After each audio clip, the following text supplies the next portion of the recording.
Je vais peut-être te dire quelque chose qui va te choquer, mais ta communication actuelle attire les mauvaises clientes. Je pense que tu vois exactement de quelle clientèle je parle. Celle qui négocie tes tarifs à tout va, celle qui disparaît dès que tu fais une promotion et qu'elle est terminée, ou celle qui annule leur rendez-vous à la dernière minute. Aujourd'hui, je vais te montrer quelque chose que 95% des prothésistes ongulaires ne comprennent pas. Une bonne communication, ce n'est pas fait pour plaire à tout le monde. C'est fait pour repousser les mauvaises personnes, celles qu'on n'a pas envie de voir dans notre business, et attirer les meilleures, celles avec qui nous apprécierons travailler. Et dans les meilleures, tu te doutes bien que ce sont celles qui payent ton tarif sans discuter, qui reviennent de façon assez régulière et surtout qui respectent ton travail et ton expertise. À la fin de cette vidéo, tu sauras exactement comment faire pour construire ce positionnement. Il n'y aura pas de théorie abstraite dans cette vidéo, on va vraiment aller étape par étape, que du concret pour que tu puisses comprendre comment est-ce que tu dois faire pour l'adapter dans ton activité. Avant de démarrer avec la partie 1 de cette vidéo, j'aimerais d'abord t'expliquer qu'est-ce que c'est que le positionnement, parce que je pense qu'on te l'a jamais expliqué de cette manière-là. Le positionnement, c'est tout simplement comment est-ce que toi, tu as envie d'être perçu par tes clientes. C'est ce qui va faire qu'on va te choisir toi plutôt qu'une autre prothésiste ongulaire. Et comment est-ce qu'on le construit? En répondant à ces 3 questions. En quoi est-ce que tu es différente? À qui est-ce que tu t'adresses? Pourquoi? Et pourquoi on devrait te choisir toi plutôt qu'une autre prothésiste ongulaire? Si je prends une petite image pour que tu puisses comprendre, il y a Primark, il y a H&M, il y a Zara, il y a Sandro et il y a Chanel. Chaque marque a un positionnement bien spécifique. Est-ce que le fait que Primark existe empêche à Sandro de faire son chiffre d'affaires? Non. Est-ce que le fait que Mango existe empêche à Chanel de faire son chiffre d'affaires? Non. Tout simplement parce qu'ils n'ont pas le même positionnement, ils n'attirent pas la même clientèle. Toi, c'est exactement pareil. Ce que tu dois te dire, c'est que dans ton activité, il faut que tu puisses avoir un positionnement bien défini pour que tu puisses attirer les clients dont toi tu as besoin pour atteindre tes objectifs financiers. Si aujourd'hui tu as envie d'être une prothésiste angulaire bas de gamme et facturer entre, je te dirais 30, 35, 40 euros, c'est un positionnement que tu décides d'attirer. Et lorsque tu vas facturer ce tarif-là, sache que tu vas aussi attirer les problèmes qui vont avec. Donc les clientes qui vont bouchiner, celles qui vont négocier, celles qui vont te comparer au salon, le salon chinois du coin. Alors que si tu décides d'adopter une autre posture, une autre vision, un autre mindset et surtout une autre grille tarifaire et facturer entre, je te dirais, entre 60 et 70 euros, tu vas attirer plutôt des clientes que je dirais des clientes un petit peu Sandro, entre Zara et Sandro, des clientes qui ne vont pas discuter sur les prix, qui vont pas demander pourquoi est-ce que ce prix-là et pas celui-là, qui vont pas essayer de vérifier la composition, mais qui vont vraiment venir pour toi, ta personnalité, peut-être ton éthique, ton image de marque. C'est ça que tu dois te dire aujourd'hui. Sur les réseaux sociaux, tu as besoin d'avoir un positionnement clair pour qu'on puisse savoir à qui est-ce que tu t'adresses, pour quel type de cliente est-ce que tes services sont faits, afin que tu puisses atteindre tes objectifs financiers. Donc ça, c'était la petite parenthèse sur le positionnement. Dans la première partie, nous allons traiter de la croyance qui sabote le plus de business de prothésistes ongulaires. La plupart du temps, les prothésistes ongulaires pensent: plus je vais toucher plus de monde, plus je vais attirer des clientes. Donc, qu'est-ce qu'elles font? Elles écrivent prothésiste ongulaire dans la barre de recherche, tout type de pose. Elles écrivent toutes les poses qu'elles sont capables de réaliser en clientèle. Je m'adapte à tout type d'ongles à partir d'un certain montant. Et elles se disent souvent, comme ça, je n'exclus personne et je maximise mes chances d'attirer des clients. Et en soi, je te comprends si tu penses comme ça, parce que si tu as plus de visibilité, ça fait plus de personnes qui te voient et ça te fait plus d'opportunités de dégoter des demandes de rendez-vous. Et puis, c'est ce qu'on t'a toujours dit: augmente ta visibilité, poste tous les jours et tu verras que tu auras de la clientèle. Jusque-là, la mathématique, elle est plutôt évidente. Sauf que, voilà ce qui se passe vraiment. Quand tu te dis prothésiste ongulaire pour tout le monde, est-ce que tu sais ce que les gens, ils entendent vraiment? Ils entendent prothésiste ongulaire parmi tant d'autres. Parce que toutes les prothésistes ongulaires font exactement la même chose. Elles posent des ongles. Donc, au final, la personne qui tombe sur ton profil, elle va voir tout simplement que tu fais des ongles. Donc, le seul comparatif qu'elle va avoir, c'est tes prix. Donc, elle va aller regarder un autre profil, potentiellement de la voisine. Toi, on va dire que tu fais les ongles à 60 euros. La voisine, elle fait les ongles à 50 euros. Et il y a encore une autre qui fait les ongles à 40 euros. Qu'est-ce qu'elle va faire? Eh ben, elle va aller chez la moins chère. Parce que le seul comparatif aujourd'hui qu'elle a, c'est le prix. Ta cliente, elle a choisi la prothésiste ongulaire moins chère par rapport à toi parce que dans sa tête, vous êtes exactement pareil. Le seul argument que toi, tu as par rapport aux autres, c'est que tu es plus cher que les autres. Et elle compare directement ta grille tarifaire. Et là, je vais te dire un truc qu'on ne t'a peut-être jamais dit. La communication, c'est comme un filtre à café. Son job au filtre à café, ce n'est pas de laisser passer toutes les petites graines, mais c'est de de laisser passer uniquement les bonnes graines qui vont pouvoir te sortir le bon café. Quand tu filtres bien, les mauvaises clientes, elles se disqualifient d'elles-mêmes parce qu'elles vont tomber sur ton profil et elles vont se dire ah non, cette prestataire, elle est vraiment pas pour moi. Alors que les bonnes clientes, elles vont directement se reconnaître et se dire enfin quelqu'un qui me comprend, qui comprend mes problématiques et qui peut solutionner mes problématiques. Et ce genre de clientes ne vont pas comparer les prix parce qu'elles cherchent la prothésiste ongulaire moins chère, elles vont chercher celle qui répond exactement à leurs besoins. Dans cette deuxième partie, on va voir pourquoi est-ce que le positionnement que tu as actuellement attire les mauvaises clientes. Pour ça, on va imaginer deux scénarios. Dans le scénario numéro 1, tu as une communication générique. Une femme qui voit ton profil, elle voit prothésiste ongulaire, photo jolie, DM pour prendre rendez-vous. Et donc là, qu'est-ce qui va se passer dans sa tête? Ok, elle fait les ongles, on prend rendez-vous en DM. Bon là, j'ai rien d'autre à dire, donc qu'est-ce que je vais faire? Je vais demander le prix. C'est à ce moment-là que tu reçois des mots comme c'est combien, prix s'il vous plaît, bonjour, prix. Pourquoi est-ce que tu as ce genre de DM? Parce que le seul critère aujourd'hui que ta cliente idéale peut comparer, c'est ton prix. Elle ne sait pas pourquoi est-ce qu'elle devrait venir chez toi plutôt qu'ailleurs. Qu'est-ce qui aujourd'hui te différencie des autres prothésistes ongulaires qu'elle voit passer sur les réseaux sociaux? Donc là, on va voir le scénario numéro 2. Tu as une communication cette fois-ci qui va filtrer les bonnes personnes. La même femme va voir dans ta bio, j'aide les femmes actives à avoir des ongles impeccables pendant 4 semaines, sans retouche, même avec un quotidien chargé. À travers ton contenu, tu nous montres que tu es spécialisé dans les poses longues tenues pour les mains sollicitées, tu montres que tu, voilà, à travers des posts, tu as la possibilité de montrer que tu fais du sport, du ménage, de la cuisine, que tu tapes sur le clavier, que les ongles que tu fais résistent à tout ça. Tu expliques aussi à travers certains posts que si aujourd'hui ta cliente, elle cherche uniquement une pose pour un événement, tu n'es pas la prothésiste ongulaire pour elle parce que toi, ce que toi tu préfères attirer, ce sont des nanas qui vont vraiment venir tous les mois et dans le cadre d'un événement uniquement, tu préfères la rediriger vers d'autres prothésistes ongulaires. Qu'est-ce qui va se passer dans la tête de cette cliente? Si aujourd'hui elle cherchait une prestation ponctuelle parce qu'elle avait un événement, un mariage ou un anniversaire, elle ne va pas prendre la peine de prendre rendez-vous chez toi parce qu'elle a déjà vu dans ta communication et dans ta création de contenu que toi tu préfères avoir des clientes que tu vas pouvoir fidéliser qui vont venir tous les mois et que si elles cherchent une prestation uniquement pour un événement, elles peuvent se rediriger vers quelqu'un d'autre. À travers tes posts, tu nous as aussi montré que tes ongles, ils sont capables de résister au quotidien parce que ta cliente idéale et en tout cas le type de cliente à qui tu t'adresses, elle fait beaucoup de sport, elle a peut-être les mains souvent prises et toi tu montres à travers tes posts que tes poses elles tiennent. Donc forcément sa première question ne va pas être le prix, mais ça va être comment est-ce que je peux faire pour prendre rendez-vous. Et s'il y a un lien pour prendre rendez-vous, cette nana qui a été convaincue par tes posts, elle va directement prendre rendez-vous d'elle-même. Est-ce que tu vois la différence quand même? Parce que dans le scénario numéro 1, tu attires beaucoup de monde, mais tu attires pas les bonnes personnes, les mauvaises clientes, celles qui vont venir uniquement parce que tu es la moins chère ou parce que tu es la plus chère. Mais en tout cas, elles ne viendront pas pour toi, pour ta personnalité, pour ce que tu véhicules comme message, ni pour ton business. Elles sont uniquement intéressées par le prix et vont te comparer dès qu'il y aura une autre prothésiste ongulaire capable de faire les ongles aussi bien que toi dans la région. Alors que dans le scénario numéro 2, tu repousses les mauvaises clientes pour attirer les bonnes clientes. Tu as repoussé les nanas qui veulent uniquement faire les ongles pour l'événementiel et tu as attiré directement les nanas qui sont vraiment là pour faire les ongles tous les mois et qui apprécient le fait de prendre rendez-vous chez une prothésiste ongulaire pour faire ses ongles tous les mois. En parlant d'ongles, j'ai fait les miens. On va faire une petite pause dans la vidéo. Observez. Ok, c'est bon, on peut continuer. Dans la partie 3, nous allons voir quels sont les piliers de positionnement qui filtrent les mauvaises clients. Un positionnement qui filtre, c'est 3 piliers que tu dois absolument implémenter juste après cette vidéo. Le premier pilier, c'est qui? Pour qui est-ce que c'est fait et pour qui est-ce que ce n'est pas fait? Pourquoi est-ce que c'est important? Quand tu dis pour qui est-ce que c'est fait, tu parles directement à cette personne. Ta cliente idéale se reconnaît directement, elle se dit « Ah, cette prothésiste ongulaire, elle me parle à moi ». Et lorsque tu dis pour qui ce n'est pas fait, il y a 2 choses qui vont se passer. Les mauvaises clientes vont se disqualifier d'elles-mêmes, elles vont se dire tout simplement que tu n'es pas la prothésiste ongulaire dont elles ont besoin dans leur vie. Et les bonnes clientes vont se sentir encore plus concernées par ton message, par ton activité, par ton business.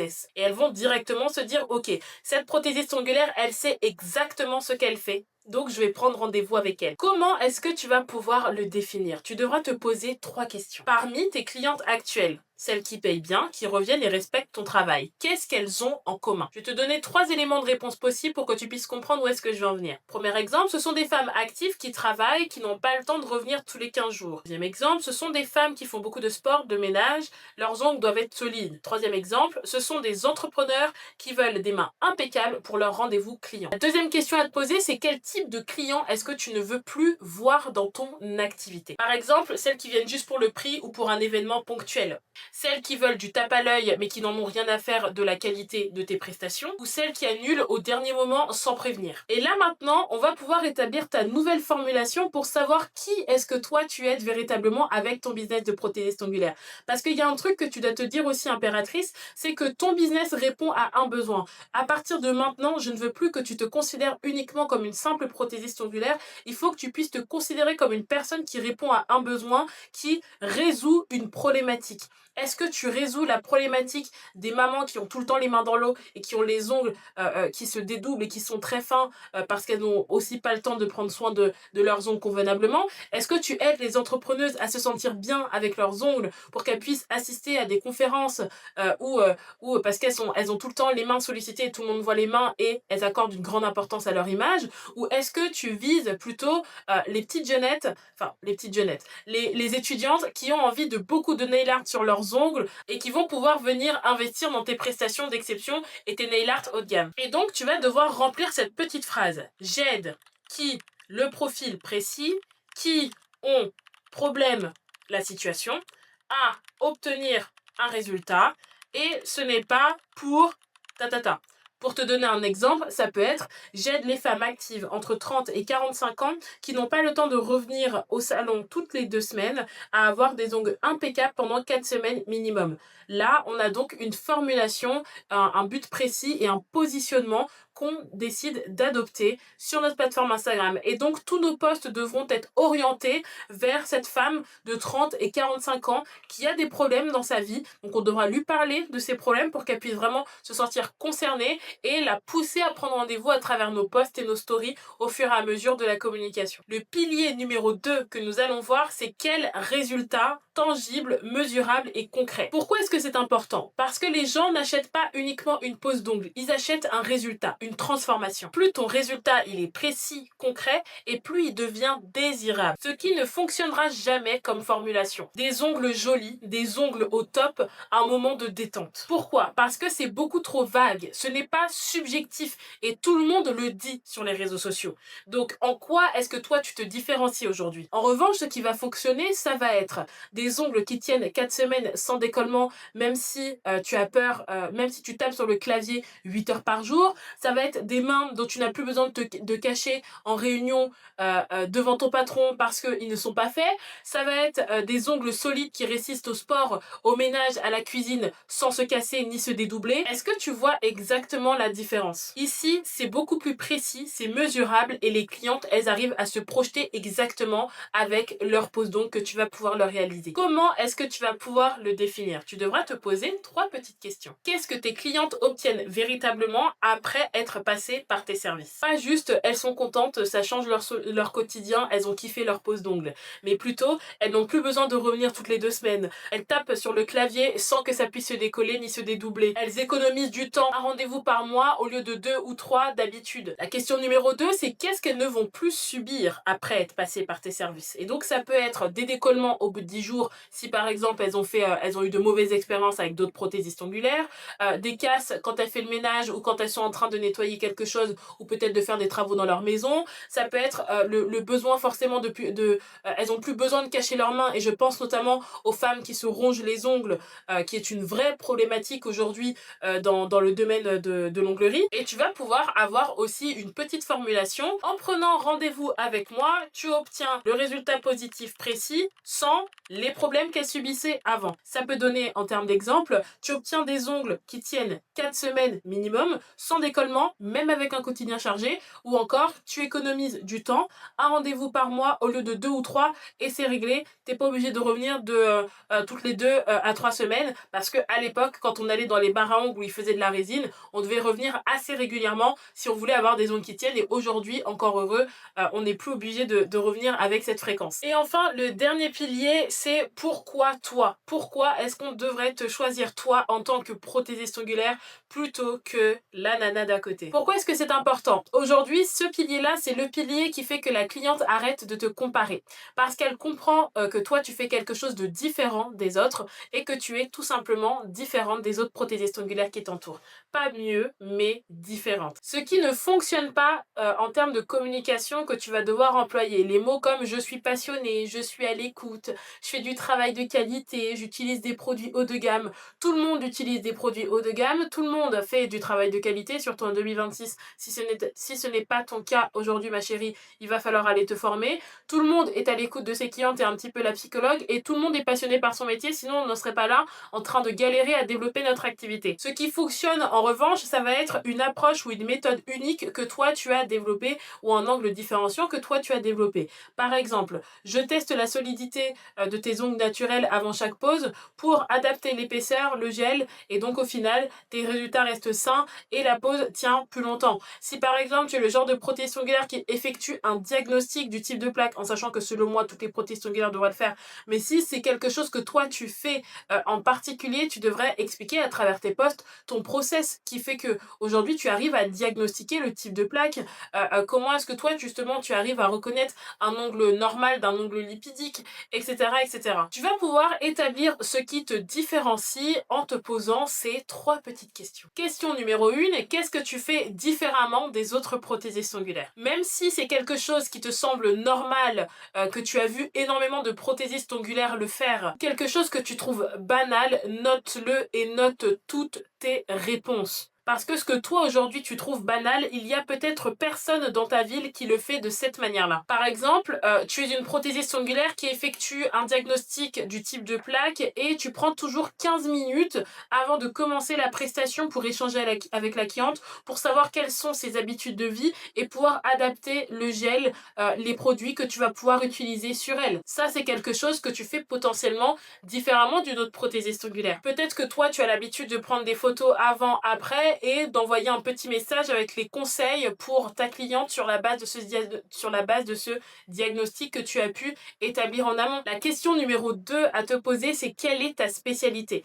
Qu'est-ce que j'entends par spécialité? J'entends pas forcément technique. C'est sûr qu'aujourd'hui, quand tu veux attirer une clientèle premium, tu dois cibler un certain type de client, résoudre une certaine problématique et adopter une certaine technique sur elle. Mais je parle vraiment de qu'est-ce qui fait qu'aujourd'hui, toi, on te reconnaît et on te connaît et surtout pourquoi est-ce que toi, tu as envie d'être connu. Ça peut être par exemple que toi, tu es spécialisé dans les ongles en taille XL nail art pour les nanas qui aiment le design. Un autre objectif aussi que tu peux avoir, c'est favoriser la pousse de l'ongle en utilisant notamment la technique du gainage sur ongle naturel en passant par une extension sur le premier rendez-vous qui est le gel X. Tu peux avoir énormément d'angles différenciants. Et tu vas pouvoir formuler cette petite phrase, contrairement à la plupart des prothésistes ongulaires, et tu mets donc dans les petits encadrés ce que toi tu fais différemment, résultat, et donc ensuite tu notes les bénéfices concrets pour la cliente. Donc je vais te donner un exemple. Contrairement à la plupart des prothésistes ongulaires qui font les mêmes poses pour tout le monde, je teste d'abord la solidité de tes ongles naturels et j'adapte l'épaisseur du gel. Résultat, tes ongles restent sains et la pose tient 30% plus longtemps.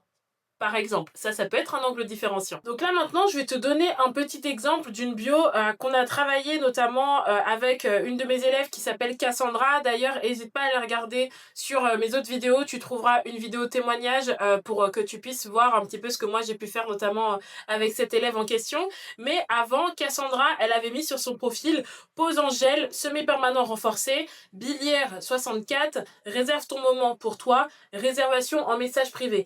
À partir de cette bio-là, je ne sais pas à qui est-ce qu'elle s'adresse, pour qui est-ce qu'elle s'adresse, pourquoi elle a décidé de faire une pose en gel et semi-permanent renforcé, quelle est sa spécialité parmi ces deux techniques.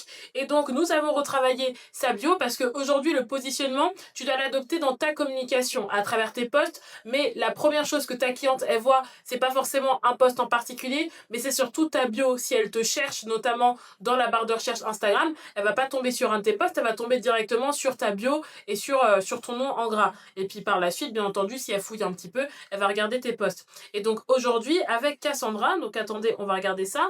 Cassandra, aujourd'hui, on a modifié. Et donc ça donne pose en gel et semi-permanent renforcé, votre instant de douceur entre mes mains, réservation en message privé. Et on a changé Bilière par Pau 64 parce qu'elle est située dans un petit village à côté de Pau, mais Pau étant la plus grande ville, on a mis Pau à la place. Donc à travers cette bio-là, on voit donc que Cassandra, elle est spécialisée donc dans les poses en gel et les semi-permanents renforcés, que si on prend rendez-vous chez elle, on est là pour passer un instant de douceur entre les mains de Cassandra, à travers aussi ses stories à la une qui sont beaucoup plus complètes. Nous savons comment faire pour prendre rendez-vous, nous savons à qui est-ce que c'est destiné, quelle est sa politique de réservation, quelles sont ses disponibilités. On remarque aussi notamment ses retours clients et enfin sa grille tarifaire. Donc on passe d'une bio qui n'est pas du tout travaillée avec aucun positionnement à une bio qui est plutôt travaillée en sachant exactement pour qui est-ce que Cassandra elle s'adresse. Pour les femmes qui souhaitent avoir un instant de douceur, un moment de bonheur, un moment de bien-être en compagnie de Cassandra. En conclusion, impératrice, ce que tu dois te dire aujourd'hui, c'est que si tu veux attirer une clientèle premium et une clientèle qui ne rouchine pas tes tarifs, qui annule à la dernière minute, il faut que tu puisses avoir un positionnement. Donc qu'est-ce que c'est? Comment est-ce que toi tu as envie d'être perçu par tes clientes? Tu dois arrêter de vouloir plaire à tout le monde parce que si tu veux plaire à tout le monde, tu ne plairas à personne. Primark ne va pas plaire aux clients de Chanel parce que les clients de Chanel cherchent la qualité, cherchent l'excellence, cherchent le luxe. Et donc forcément qu'aujourd'hui, une cliente qui a l'habitude d'acheter chez Chanel, son premier choix peut-être dans le cadre d'acheter des vêtements, ça va peut-être être Sandro, Mage, mais elle va pas se dire ok je vais acheter mes vêtements chez Primark. Tout comme une nana qui achète chez Primark n'a pas forcément envie d'aller acheter des sacs Chanel parce qu'elle n'a pas forcément le budget, les moyens, ou si elle le fait c'est pour se faire plaisir, mais dès qu'elle aura fini de faire son petit plaisir, elle va retourner vite fait bien fait chez son Primark. Et donc lorsque tu as un positionnement qui est bien établi, c'est à ce moment-là que tu commences à repousser les mauvaises clientes et à attirer les clientes que toi tu as besoin pour vraiment vivre confortablement ton activité. Et donc forcément que tu vas observer moins de négociations, tu auras moins de stress lorsque tu seras en prestation, tu auras beaucoup plus de clientes qui seront fidélisées parce que tu auras attiré des clientes qui viennent vraiment là pour toi, pour ta prestation, mais aussi pour la qualité et l'exigence que tu mets dans ton travail. Et surtout, ça t'assure d'avoir des revenus stables parce que tu attireras donc une clientèle que tu vas pouvoir fidéliser sur le long terme. Maintenant, moi, j'ai une petite question pour toi. Pendant encore combien de temps, impératrice, est-ce que tu vas continuer d'attirer les mauvaises clientes juste parce que tu n'as pas un bon positionnement sur tes réseaux sociaux? Parce que chaque jour où ton positionnement est négligé, bâclé et pas du tout structuré, tu perds des dizaines et des dizaines et des dizaines de clientes. Et les clientes, qu'est-ce qu'elles font? Elles tapent prothésiste ongulaire, elles tombent sur ton profil et puis elles scrollent. Elles ne se disent pas directement « Ok, je m'arrête, je vais m'abonner ». Et donc, c'est une cliente potentielle que tu ne vas pas pouvoir convertir par ta communication. Pendant que toi, aujourd'hui, tu ne fais rien pour améliorer ce positionnement, il y a d'autres prothésistes ongulaires qui ont un positionnement clair, adapté. Bien entendu que parmi elles, il y a la trentaine d'élèves que j'ai pu accompagner. Et elles arrivent à capter l'attention de leur audience, pas uniquement parce qu'elles sont meilleures techniquement que la majorité des prothésistes ongulaires, mais surtout parce qu'elles parlent directement à une cliente précise. Alors voilà, on est à la fin de cette vidéo. Moi, ce que je te conseille de faire, c'est de m'envoyer en DM positionnement pour recevoir ta ressource gratuite pour pouvoir établir ton propre positionnement. Et si tu veux aller encore plus loin, tu peux cliquer sur le lien directement dans la description pour prendre rendez-vous avec moi ou un membre de mon équipe. Si tu as moi, tant mieux. Si tu n'as pas moi, tu auras mon associé et ne t'en fais pas, on est exactement pareil. C'est que si tu l'as au téléphone, c'est comme si tu m'avais moi au téléphone et vice versa. Elle est tout aussi compétente que moi pour pouvoir répondre à tes problématiques. Mais ça, c'est vraiment si tu as vraiment envie de passer à l'action. En l'occurrence, si tu regardes cette vidéo jusqu'à la fin, c'est que je pense que tu es prête à vraiment établir un bon positionnement sur tes réseaux sociaux et puis arrêter d'attirer tout simplement des mauvaises clientes dans ton activité. Et sur ce, moi je te dis à très vite pour une prochaine vidéo. Bisous les impératrices!